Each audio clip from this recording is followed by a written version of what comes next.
अब एक्टिविटी 2.2 देखते हैं ये है क्या, है ना। Let us again divide the class into 4 groups. फिर से क्या करना है, 4 ग्रुप्स में डिवाइड करना है क्लास को, A B C D. Distribute the following samples of to each group, ठीक है। Few crystals of copper sulphate to group A. आपने क्या करना है, ग्रुप ए वाले में कॉपर सल्फेट का कुछ क्रिस्टल पुट करना है। सेकेंड वाले में क्या है, one spatula full of copper sulphate to group B, और ग्रुप बी में भी क्या करना है, उसमें फ्यू था पहले वाले में ग्रुप ए में, और ग्रुप बी में एक स्पैटुला जो है वो पूरा यूज करना है कॉपर सल्फेट का। सी वाले में क्या है, चॉक का पाउडर यूज करना है या व्हीट फ्लोर यूज करना है, ठीक है। और फोर्थ वाले में फ्यू ड्रॉप्स ऑफ मिल्क और ink to drop D, group D, ठीक है। फोर्थ वाले में आप क्या करोगे, फ्यू ड्रॉप्स ऑफ मिल्क को यूज करोगे। Each group should add the given sample in water and stir properly using a glass rod, ठीक है। Are the particles in the mixer visible, क्या ये विजिबल होंगे या नहीं, ये पार्टिकल्स विजिबल होंगे नहीं। मैंने जो एग्जांपल कराया था, तो कल मैंने कराया था, तो बताइए कि ये जो बीट है, बीट या चौक वगैरह है, इसका जो अगर मैं सॉल्यूशन बनाता हूं तो क्या इसके थ्रू लाइट पासेस होगी या नहीं, ये बताइए। सर आपकी आवाज कट रही थी, क्या हो गया? मैंने ये पूछा कि अगर लाइट पास, क्या सर लाइट नहीं होगी पास, क्यों नहीं होंगी, क्यों नहीं होंगी बताइए। क्योंकि उसके वो जो पार्टिकल्स है वो अब बहुत एक्सट्रीमली स्मॉल है। क्या है, The particles are extremely small. अच्छा देखो आगे मैं पढ़ाऊंगा, एक तो सॉल्यूशन होता है, एक सस्पेंशन होता है ना। एक सॉल्यूशन होता है, एक सस्पेंशन होता है, ये देखो एक सॉल्यूशन होता है और एक सस्पेंशन होता है, ओके। तो इसके बारे में बातें कराऊंगा। और मैं ये बता दूं, ये जो चौक है और ये जो मडी वाटर है, इसके थ्रू लाइट पास होंगी, है ना, इसके थ्रू लाइट पासेस होंगी, ठीक है। और मैं ये भी बताऊंगा क्यों होंगी, ओके। और जो लाइट पासेस का फेनोमेना इसे हम बोलते हैं टिंडल इफेक्ट, टिंडल इफेक्ट, तो वीट फ्लावर से भी होंगी फिर तो। टिंडल इफेक्ट, हाँ उससे भी होंगी। चलो, direct a beam of light from a torch through the beaker containing the mixture and observe from the front, okay, was the path of the beam of the visible light। और मैंने एक example कराया था, अगर मैं water में sugar के solution, sugar को मिक्स कर दूं दोनों को, तो क्या इसके थ्रू लाइट पास होंगी, बताइए, इसके थ्रू लाइट बीम पास होंगी।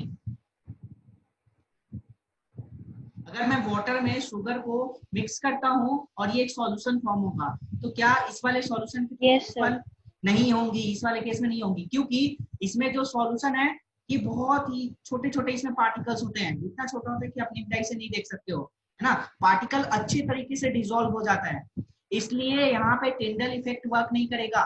इस वाले केस में टिंडल इफेक्ट वर्क नहीं करेगा, टिंडल इफेक्ट वर्क नहीं करेगा। लेकिन जो सेकेंड वाला केस है, इसमें टिंडल इफेक्ट वर्क कर जाएगा जब आप चॉक पाउडर या फिर मडी वाटर ये सब यूज करोगे, तो इससे टिंडल इफेक्ट वर्क करेगा, ओके। और आपने क्या करना है, टॉर्च को लेना और बीकर पे लाइट को रिफ्लेक्ट कराना है। इस वाले केस में क्या होगा, इस वाले केस में क्या होगा कि सॉल्यूशन से लाइट पास नहीं होगी, लेकिन दूसरे वाले केस में सॉल्यूशन से लाइट पास हो जाएंगे, ओके। कोई डाउट है? नहीं। Leave the mixture undisturbed for a few minutes, okay। आपने क्या करना है, few minutes तक से undisturbed रखना है, set up the filtration apparatus in the meantime। और फिल्ट्रेशन प्रोसेस अब यूज करना है, तो आप इसके लिए फिल्ट्रेशन apparatus यूज करोगे। Is the mixture stable or do the particles begin to settle after some time? और कुछ समय के लिए छोड़ दो, और इसके बाद से सेटल होने के लिए कुछ समय के लिए छोड़ दो। फिल्टर द मिक्सचर, मिक्सचर को फिल्टर करो। Is there any received on the filter paper, और ऐसा होता है क्या, discuss the results and form in opinion. Group A and B have got a solution. जो ग्रुप ए एंड बी होगा किसका किसका था, एक कॉपर सल्फेट का था, है ना, वो सॉल्यूशन में फॉर्म हो जाएगा। ग्रुप सी जो है ये सस्पेंशन बनाएगा, और ग्रुप डी जो है ये कोलाइडल सॉल्यूशन बनाएगा, है ना, ये कोलाइडल सॉल्यूशन बनाएगा, ओके। ये समझ आया कि जो ग्रुप, जो हमने 4 ग्रुप में जो डिवाइड करा था, तो फर्स्ट वाला जो ग्रुप था वो कॉपर सल्फेट का, लेकिन उसमें फ्यू क्रिस्टल्स हमने यूज करे थे। सेकेंड वाले में 1 फुल स्पून हमने यूज करा था। थर्ड वाले में चॉक पाउडर और मडी वाटर, ये क्या हो जाएंगे, सस्पेंशन के एग्जांपल है, और उसके बाद फोर्थ वाला जो है जिसमें आप मिल्क वगैरह का जो वो कॉम्बिनेशन यूज कर रहे थे, तो वो क्या होगा, वो हो जाएगा कोलाइडल सॉल्यूशन, कोलाइडल। ओके, समझ आया। और मैं ये बता दूं, एक तो सॉल्यूशन होता है, एक तो सॉल्यूशन होता है, दूसरा सस्पेंशन होता है, सस्पेंशन होता है, और थर्ड वाला क्या होता है, कोलाइडल होता है, कोलाइडल, है ना। तो इसमें जो पार्टिकल्स होते हैं, सबसे जो छोटे पार्टिकल्स होते हैं वो सॉल्यूशंस के बहुत छोटे पार्टिकल्स होते हैं, 10⁻⁹ से भी छोटे पार्टिकल्स होते हैं, है ना। इससे भी छोटे पार्टिकल्स होते हैं, पार्टिकल का साइज इससे भी छोटा होता है। सस्पेंशन का क्या होता है, 10⁻⁻⁶ से भी लार्जर होते हैं पार्टिकल्स की साइज। इसीलिए सस्पेंशन के थ्रू आपका टिंडल इफेक्ट, जो बीम ऑफ लाइट है, ये पास हो जाता है। ओके, और जो कोलाइडल है, कोलाइडल सॉल्यूशन होगा, इसमें जो पार्टिकल का साइज होता है ये 10⁻⁻⁶ से 10⁻⁹ होता है पार्टिकल का साइज, और इस पे भी टिंडल इफेक्ट वर्क करता है। कोलाइडल सॉल्यूशन पे भी टिंडल इफेक्ट वर्क करता है, लेकिन सबसे बेस्ट जो वर्क करता है वो सस्पेंशन पे टिंडल इफेक्ट वर्क करता है। टिंडल इफेक्ट क्या हो गया, टिंडल इफेक्ट ये हो गया, समझो कि अगर ये मेरे पास एक बीकर है, ठीक है, इसमें मैंने वाटर ले लिया और इसमें ये समझ लो ये सॉइल है ना, ये सॉइल है। अब मैंने क्या करा, एक टॉर्च को लिया, एक टॉर्च मैंने यूज करा, एक टॉर्च मैंने यूज करा, और टॉर्च से बीम ऑफ लाइट होगा, है ना। तो ये लाइट इस सॉल्यूशन के थ्रू भी पास करेंगी, इस सस्पेंशन के थ्रू भी पास करेंगी, और ये ऐसे एक अपना पाथ बनाएंगी। लेकिन अगर आप यहाँ पे सॉल्यूशन लेते हो, सॉल्यूशन कैसे बनाओगे, जैसे यहाँ पे मैंने वाटर लिया, वाटर और शुगर का कॉम्बिनेशन लिया, वाटर और शुगर का कॉम्बिनेशन लिया, मेरे पास यहाँ पे एक बीम लाइट है, ठीक है, मैं बीम लाइट को यूज करूंगा, ओके, और यहाँ पे मैं लाइट को पास कराऊंगा, तो ये सॉल्यूशन में नहीं जाएंगी और ये दूसरे साइड पे दिखने लगेगी, ठीक है। तो इसका मतलब क्या हुआ, ये सॉल्यूशन से पास नहीं कर पा रही है, तो मतलब यहाँ पे टिंडल इफेक्ट वर्क नहीं कर रहा, टिंडल इफेक्ट वर्क नहीं कर रहा। ओके, समझ आया, कोई डाउट है? तो पहले ये समझ आया। तो मैं ये पूछूं कि अगर मैं ये पूछूं कि जो इनका इंक्रीजिंग ऑर्डर क्या होगा, इनका इंक्रीजिंग ऑर्डर क्या होगा पार्टिकल के साइज का, तो पहले बताओगे जो सॉल्यूशन होता है, सॉल्यूशन का जो पार्टिकल का साइज होता है ये बहुत ही छोटा होता है ना। और जो कोलाइडल है, कोलाइडल सॉल्यूशन, इसमें क्या होता है, जो पार्टिकल का साइज है ये 10⁻⁻⁶ to 10⁻⁹ के बीच में होता है, और जो सस्पेंशन है, सस्पेंशन में क्या होता है, 10⁻⁻⁶ से भी पार्टिकल का साइज लार्जर होता है। इतना समझ आया? इसमें कोई डाउट है? इतने में कोई डाउट है, बताइए। नहीं भैया।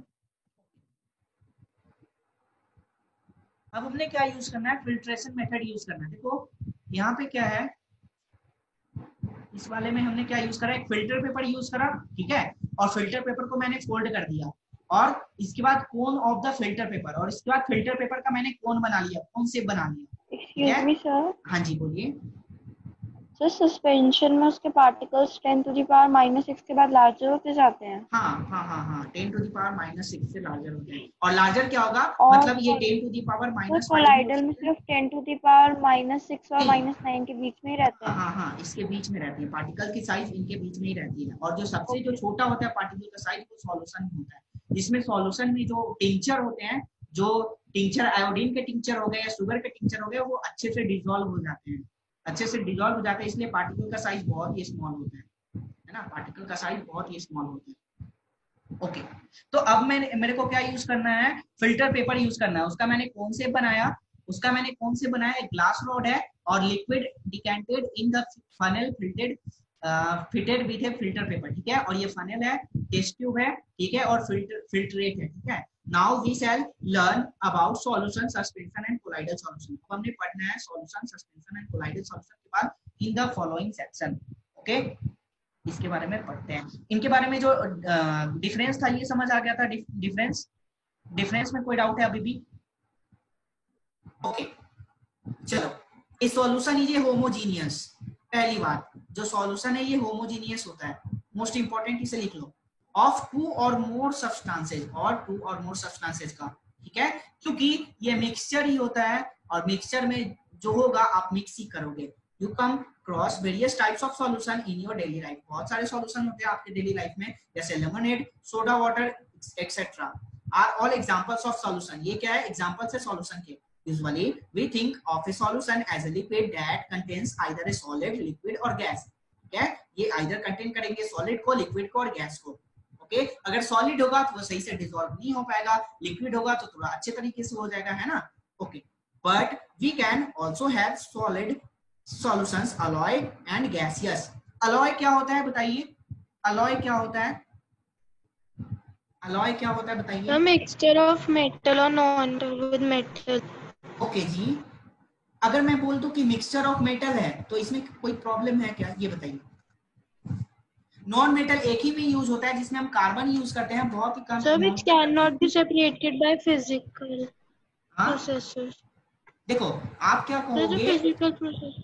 हाँ हाँ नहीं हो सकते हैं, वेरी गुड। जैसे मैं बता दूं, जैसे ये ब्रॉन्ज हो गया, ब्रास हो गया, ब्रॉन्ज हो गया, ब्रास हो गया, ये सभी क्या है, ये अलॉय हैं, ये सभी क्या है, अलॉय हैं, है ना। जर्मन सिल्वर हो गया, जर्मन सिल्वर हो गया, है ना। तो ये सभी क्या होते हैं, अलॉय होते हैं। और मोस्टली आप क्या करते हो, मेटल्स को ही मिक्स करते हो आपस में, मेटल को ही आपस में मिक्स करते हो। ओके, समझ आया। अच्छा ये बताओ कि अलॉय के मुझे ये बताना होगा कि इसमें कितना परसेंट होता है कॉपर ब्रॉन्ज इस समय, ये मैं बताऊं या फिर जितना लिखा होगा उतना ही बता दूं, ये बताइए। हेलो, तो बता दो, तो ओके बता दो। ओके, तो जब मैं अलॉय पे जाऊंगा तो करते हैं, ठीक है। A solution is a homogeneous mixture. Solution होता है क्या, homogeneous mixture होता है two or more substances, two or more substance का। ओके, एग्जांपल क्या होगा, lemonade, soda water and so on are example of solution. Usually we think of a solution as a liquid that contains either a solid, liquid और gas, ठीक है। Either आप क्या करोगे, solid, liquid, gas को dissolve करोगे, but we can also have solid solutions alloy and gaseous solution air. Solid solution क्या हो जाएगा, अलॉय, विच मींस आपने मेटल को क्या करा, उसमें मिक्स करा, मेटल को और नॉन मेटल को भी मिक्स कर सकते हो। In a solution, there is a homogeneity at the particle level. For example, lemonade tastes the same throughout. This shows that the particle of sugar or salt are evenly distributed in the solution. और ये evenly distributed होते हैं solution में, है ना। Okay, ये समझ आया, इसमें कोई डाउट है सॉल्यूशन में। और जैसा कि मैंने बताया था कि सॉल्यूशन के जो पार्टिकल का साइज होता है ये 10 टू द पावर -9 से भी स्मॉलर होता है। आप ये भी बोल सकते हो कि 10 to the power -10, 10 to the power -11, आप ये भी बोल सकते हो, ये सभी वैलिड है अगर इनके पार्टिकल्स का आप डिसॉल्व रेट देखोगे, इनके पार्टिकल का साइज देखोगे। ओके, चलो अब अलॉय क्या होता है, अलॉय क्या होता है, alloys are homogeneous mixture of metal and cannot be separated into their component by physical method।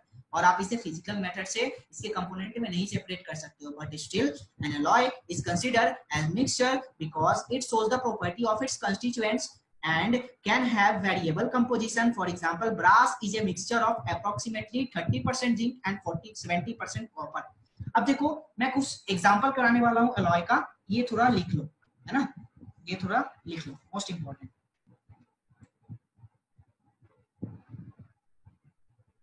ये पेन पेपर लेके बैठ जाइए और ये लिख लीजिएगा।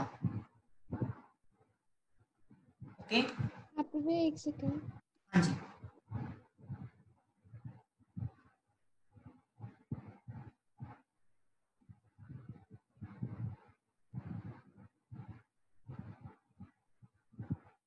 ओके, रेडी हो आप लोग,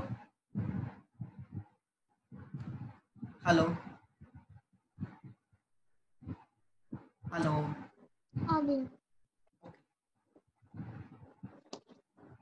वर्क नहीं कर रहा।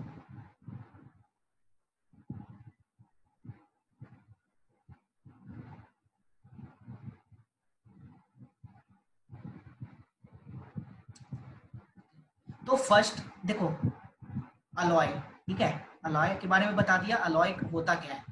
चलो फर्स्ट किसके बारे में लिखना है, ब्रास के बारे में। ब्रास मैं इसमें बताऊंगा इसमें किस वाले एलिमेंट से ये मिलके बना हुआ है और इसका किसका कितना परसेंटेज है।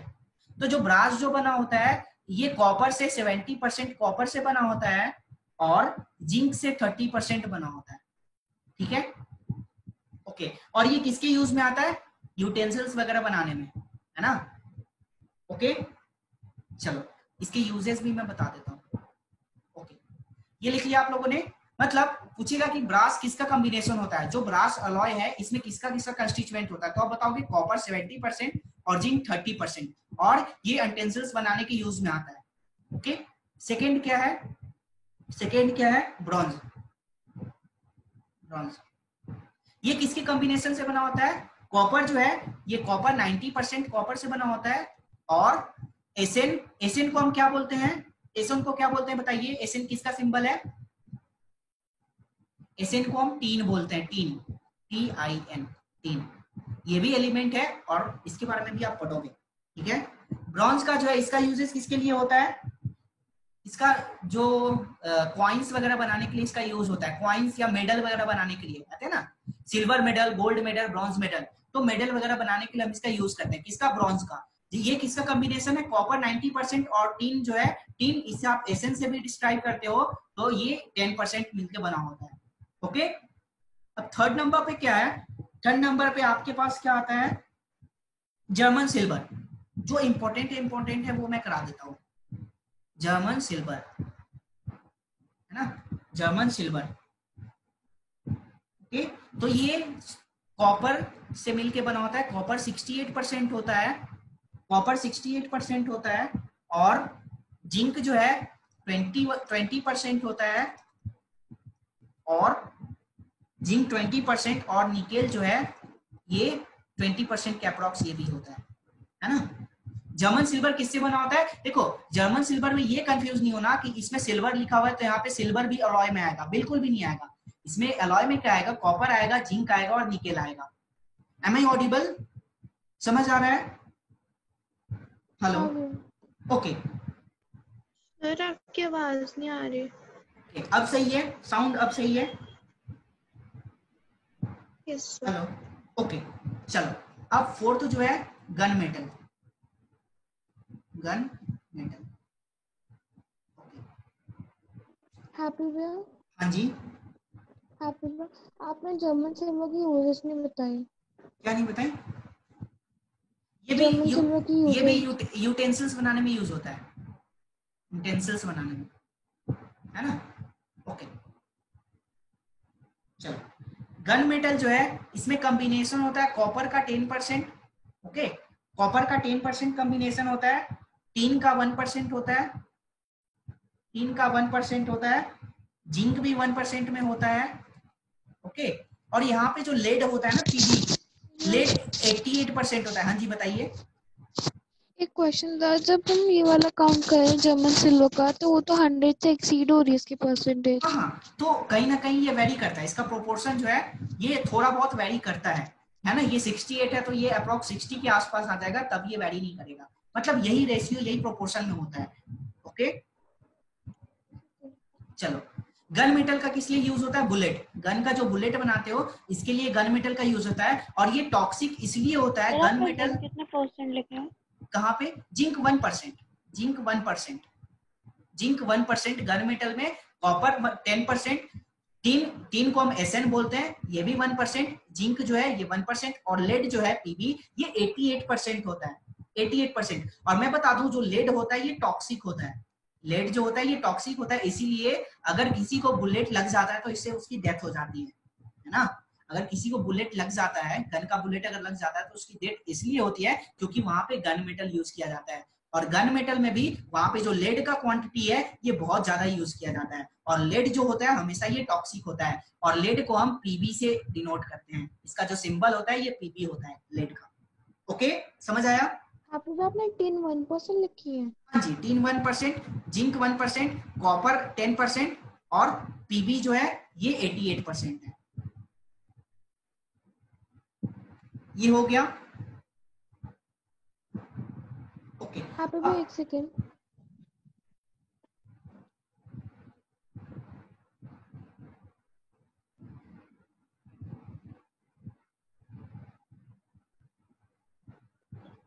को बता दो पीवी क्या था? पीबी क्या होता है? पीबी टॉक्सिक होता है। टॉक्सिक क्या मतलब? बहुत ही जहरीला होता है, बहुत खतरनाक होता है। और गन मेटल का हम यूज करते हैं बुलेट वगैरह बनाने में। बुलेट जानते हो ना, कि जो गन से जो निकलता है बुलेट, है ना, तो वो वाला बुलेट हम यूज करते हैं। इसे गन मेटल से ही बनता है वो। उसमें जो लेड का जो क्वांटिटी है बहुत ज्यादा होता है, और ये बहुत टॉक्सिक होता है, इसीलिए किसी का डेथ हो जाता है ना, अगर वो गन से उसके लग गया, ठीक है, बुलेट लग गया तो। क्योंकि लेड जो होता है बहुत टॉक्सिक होता है। अब देखो, stainless steel, stainless steel, okay चलो, स्टेनलेस स्टील में क्या है, जो इसमें आप आयरन यूज करते हो, आयरन 75% यूज करते हो स्टेनलेस स्टील में। ओके, आयरन मतलब Fe। जो क्रोमियम है, क्रोमियम आप 15% यूज करते हो, क्रोमियम 15% यूज करते हो। निकेल जो है, निकेल आप 10% यूज करते हो। और यहाँ पे जो कार्बन है आप 0.25% यूज करते हो, 0.25% यूज करते हो। ओके देखो, ये भी प्रोपोर्शन से इंक्रीज हो रहा है, लेकिन यहीं पे थोड़ा सा अमाउंट जो है वो इंक्रीज डिक्रीज होता है। ओके, और इसका भी हम यूज किस लिए करते हैं, टेंसिल्स बनाने के लिए, है ना। ये लिख लिया। हाँ पेपर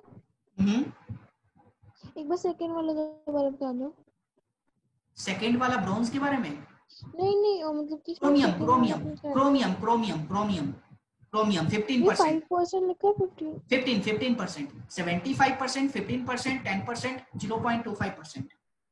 0.25% कार्बन है। यहाँ पे हम कार्बन को बहुत कम अमाउंट में यूज करते हैं, और कार्बन जो होता है ये नॉन मेटल होता है, कार्बन नॉन मेटल होता है। यहाँ पे आपने मेटल का कॉम्बिनेशन यूज करा नॉन मेटल के साथ। ओके, और ये कार्बन ही है जो स्टेनलेस स्टील में ये यूज होता है, और ये भी, इसका भी अमाउंट बहुत ही कम होता है। चलो, और अब जो नेक्स्ट है, नेक्स्ट आप लिख लो नाइक्रोम के बारे में, नाइक्रोम के बारे में। चलो, नाइक्रोम में क्या यूज होता है, निकेल यूज होता है, उसके बाद क्रोमियम यूज होता है। ओके, उसके बाद मैंगनीज यूज होता है, और Fe यूज होता है। ओके, इसका परसेंटेज मतलब वेरी करता है, तो अलग अलग जगह अलग अलग चीजें है ना। तो यहाँ पे हम क्या यूज करते हैं नाइक्रोम में, निकेल यूज करते हैं, क्रोमियम यूज करते हैं Cr, मैंगनीज यूज करते हैं Mn, और Fe फेरस यूज करते हैं।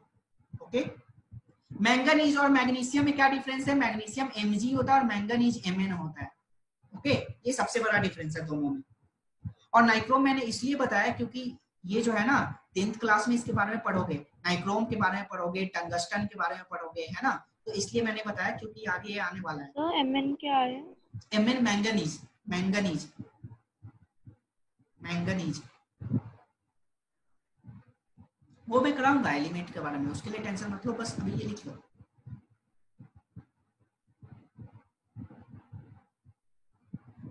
ये लिख लिया। Yes sir. और नाइक्रोम का यूज किस लिए करते हैं, वायर वगैरह बनाने के लिए, वायर बनाने के लिए। जो हीटर वगैरह में जो यूज करते हो ना, हीटर वगैरह में जो यूज करते हो हीटिंग एलिमेंट की तरह, तो वहां पे हम नाइक्रोम ही यूज करते हैं, हीटिंग एलिमेंट, वहां पे हम नाइक्रोम ही यूज करते हैं। ओके, अब जो दो सबसे मोस्ट इंपॉर्टेंट है वो देखते हैं। 7th, मैग्नीशियम, मैग्नीशियम के ये भी अलॉय है, और इस ये क्या यूज करता है, इसमें एल्यूमिनियम होता है 95%, मैंगनीशियम में एल्यूमिनियम होता है 95%, और मैग्नीशियम होता है ये 5% होता है, मैग्नीशियम होता है 5%। ओके, और मैं ये बता दूं ये इसलिए इंपॉर्टेंट है क्योंकि इसमें एरोप्लेन बॉडी बनाया जाता है, इससे एरोप्लेन बॉडी, है ना। एरोप्लेन का जो बॉडी होता है वो, उसमें हम एल्यूमिनियम इसलिए यूज करते हैं क्योंकि एल्यूमिनियम जो है बहुत ही हल्का होता है, बहुत ही हल्का मेटल होता है ना। इसीलिए हम इस यहाँ पे एल्यूमिनियम यूज करते हैं, जिससे कि जो एरोप्लेन का जो क्या कहते हैं वेट वगैरह हो, ये ज्यादा ना हो, एक्सीड ना करे, इसलिए हम यहाँ पे एरोप्लेन बॉडी। और सही मैं बता दूं तो जो एलॉय जो आपने यूज करा था, जो ह्यूमन बींग ने अलॉय यूज करा था, इसलिए करा था, एक तो एरोप्लेन बनाने के लिए, और दूसरा किसके लिए, दूसरा एंटेंसिल्स बनाने के लिए। देखो एलॉय वगैरह एंटेंसिल्स में ज्यादा यूज हो रहे हैं, तो पहले जो इनका मोटिव था यही दो चीजें बनाने के लिए था मोटिव। ठीक है, ये हो गया। और जो नेक्स्ट है लास्ट वन, ड्यूरेलियम, ड्यूरेलियम। सर बट ये अलॉय तो है ही नहीं। कौन एलॉय नहीं है, कौन एलॉय नहीं है बताइए। हेलो, एल्यूमिनियम एल, इसमें 64% होता है। ओके, उसके बाद कॉपर 3% होता है। ओके, मैग्नीशियम 2% होता है, मैग्नीशियम यहाँ पे 2% होता है। जस्ट वेट,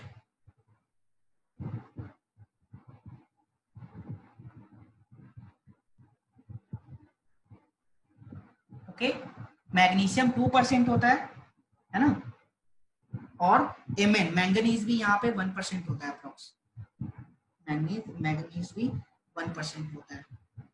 ओके, मानी आपका कोई डाउट था बताइए, इसका भी यूटेंसिल्स बनाने के लिए हम यूज करते हैं।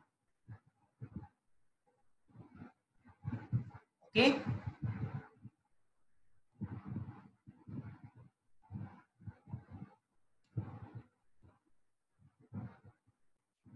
a solution has a solvent and a solute as its component।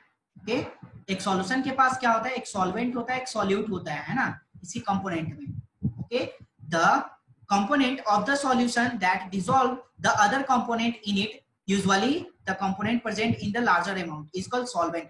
और जिस वाले पार्ट में आप सॉल्वेंट में क्या करते हो, किसी को सॉल्यूट कराते हो, मतलब डिसॉल्व कराते हो, ठीक है, तो उसे हम क्या बोलते हैं, सॉल्वेंट बोलते हैं। और the component of the solution that is dissolved in the solvent, और जो कंपोनेंट जो सॉल्यूशन में होता है और जो डिसॉल्व होता है सॉल्वेंट में, उसे हम क्या बोलते हैं, सॉल्यूट बोलते हैं। Usually present in the lesser quantity, और ये यूजुअली लेसर क्वांटिटी में प्रेजेंट होता है, और इसे हम क्या बोलते हैं, सॉल्यूट। ओके, तो जो उसमें कंपोनेंट होता है उसे हम बोलते हैं सॉल्यूट, और जिसमें हम उसे मिलाते हैं, मिक्स करते हैं, उसे क्या बोलते हैं, सॉल्वेंट, उसे हम सॉल्वेंट बोलते हैं। ओके, देखिए कुछ एग्जांपल देखते हैं इसका। ए सॉल्यूशन ऑफ शुगर इन, समझ नहीं आया मुझे क्या चीज। अब देखो मेरे पास क्या था, मेरे पास ये था बीकर, इसमें मैंने वाटर लिया था, और मैंने इसमें क्या किया, मैंने इसमें शुगर भी ले लिया, ठीक है, शुगर और वाटर का कॉम्बिनेशन है। तो शुगर और वाटर का कॉम्बिनेशन है, शुगर और वाटर का कॉम्बिनेशन है, जस्ट एक मिनट, शुगर और वाटर का कॉम्बिनेशन है, तो शुगर यहाँ पे क्या होगा, शुगर सॉल्यूट होगा, शुगर सॉल्यूट होगा, और सॉल्वेंट क्या होगा, सॉल्वेंट आपका वाटर होगा, सॉल्वेंट वाटर होगा। अब समझ में आया? yes. मतलब हाँ, जिस चीजों में आप घोलोगे, जिसके लिक्विड में आप घोलोगे वो आपका सॉल्वेंट होता है, और जो चीज आप घोलने जा रहे हो, मतलब शुगर है, उसका कुछ टिंचर होगा, तो टिंचर वाला चीज ये क्या होगा, आपका सॉल्यूट हो गया, solute. Okay, A solution of sugar in water is a solid in liquid solution। okay, in this solution sugar is solute and water is solvent। इस कंडीशन में शुगर जो है सॉल्यूट होगा और वाटर सॉल्वेंट होगा। a solution of iodine in alcohol known as tincture of iodine, okay, has iodine solid। okay, iodine क्या हो गया, सॉलिड हो गया, और जो अल्कोहल हो गया, अल्कोहल क्या हो गया, सॉल्यूट हो गया। ओके, और अल्कोहल क्या हो गया, लिक्विड हो गया एज द सॉल्वेंट। तो जो अल्कोहल है ये सॉल्वेंट हो गया, और जो okay, now am I audible, okay, तो सेकेंड वाले केस में क्या है, अगर आप आयोडीन को अल्कोहल के साथ मिक्स करा रहे हो, तो जो आपका आयोडीन होगा ये सॉल्यूट होगा, और ये सॉलिड होगा, और जो अल्कोहल है वो लिक्विड होगा और सॉल्वेंट होगा। अब साउंड ऑडिबल है, बताइए, hello, yes sir. okay, aerated drinks like soda water etc are gas in liquid solution। These contains carbon dioxide as solute and water as solvent। ये क्या होते हैं, कार्बन डाइऑक्साइड जो आप इसमें यूज करते हो ये गैस होता है, और सॉल्वेंट क्या होता है, वाटर होता है एज ए लिक्विड। अब फोर्थ वाला क्या है, air is a mixture of gas in gas. Okay, air क्या होता है, mixture of gas in gas, जैसे नाइट्रोजन हो गया, ऑक्सीजन हो गया, बहुत सारी गैसेज होती है ना, तो क्या हो गया, गैस और गैस का मिक्सचर है, ठीक है, गैस का गैस में मिक्सचर है, तो वो एयर हो गया। एयर इज होमोजीनियस, एयर क्या होता है, होमोजीनियस हो गया। क्या हेयर में से आप ऑक्सीजन को, नाइट्रोजन को, इन सबको फिल्टर कर सकते हो क्या? No sir. Is a mixture of number of gases, और ये बहुत सारी गैसेज का मिक्सचर होता है। It's two main constituent are oxygen 21% and nitrogen 28%। Okay, इसमें क्या होता है, 78% आपका नाइट्रोजन होता है, 21% ऑक्सीजन होता है, और जो रेस्ट रह गया ये 1% में ही और भी बहुत सारी गैसेज होती है ना, जो रेस्ट पार्ट रहता है उसमें 1% में बहुत सारी गैसेज होती हैं। The other gases are present in very small quantities, और जो बहुत सारी और भी गैसेज है वो बहुत ही स्मॉल क्वांटिटीज में होती है। और मैं ये बता दूं कि जो आपका कार्बन डाइऑक्साइड भी होता है वो भी बहुत कम ही होता है, लेकिन तब भी इतने में ही इतना परेशानी होता है, ठीक है। अब प्रॉपर्टीज क्या होता है सॉल्यूशन का, ये समझते हैं। Solution is a homogeneous mixture. Solution क्या होगा, होमोजीनियस मिक्सचर होगा। First of all the particles of a solution are smaller than 1 nanometer 10 to the power minus 9 meter। ये समझ में आया, इन डायमीटर, मतलब जो पार्टिकल का डायमीटर होगा वो 10 to the power minus 9 से भी स्मॉलर होगा, which means आप ये भी बोल सकते हो 10 to the power minus 10। Okay, so they cannot be seen by naked eye. Okay, आप इसे naked eye से नहीं देख सकते हो because of very small particle size they don't scatter a beam of light passing through the solution. और small particle size होने के कारण ये लाइट को स्कैटर नहीं कर पाती है सॉल्यूशन के through. so the path of light is not visible in the solution. और जो सॉल्यूशन है उसके थ्रू आपका लाइट का पाथ विजिबल नहीं होता है, लाइट का पाथ विजिबल नहीं होता. जैसे ये आपका ये है बीम है लाइट है, बीम का लाइट है, ठीक है. तो ये जो है लाइट ऑफ बीम है, ये जो है इधर से पास नहीं करेगा, ये डायरेक्ट दूसरे साइड पे दिखने लगेगा. मतलब सॉल्यूशन से ये पास नहीं करेगा. कब? जब ये सॉल्यूशन है. और सॉल्यूशन क्या होता है? होमोजीनियस होता है. सॉल्यूशन होमोजीनियस होता है. Okay, the solute particles can not be separated from the mixture. और सॉल्यूट पार्टिकल को आप सेपरेट नहीं कर सकते हो मिक्सचर से by the process of filtration. ये प्रोसेस इफेक्टिव नहीं होगा, फिल्ट्रेशन प्रोसेस इफेक्टिव नहीं होगा. The solute particle do not settle down when left undisturbed. और जो solute particle है वो settle down भी नहीं होगा जब इसे आप undisturbed रहने दोगे. That is, the solution is stable. और इसीलिए जो solution होता है वो stable होता है.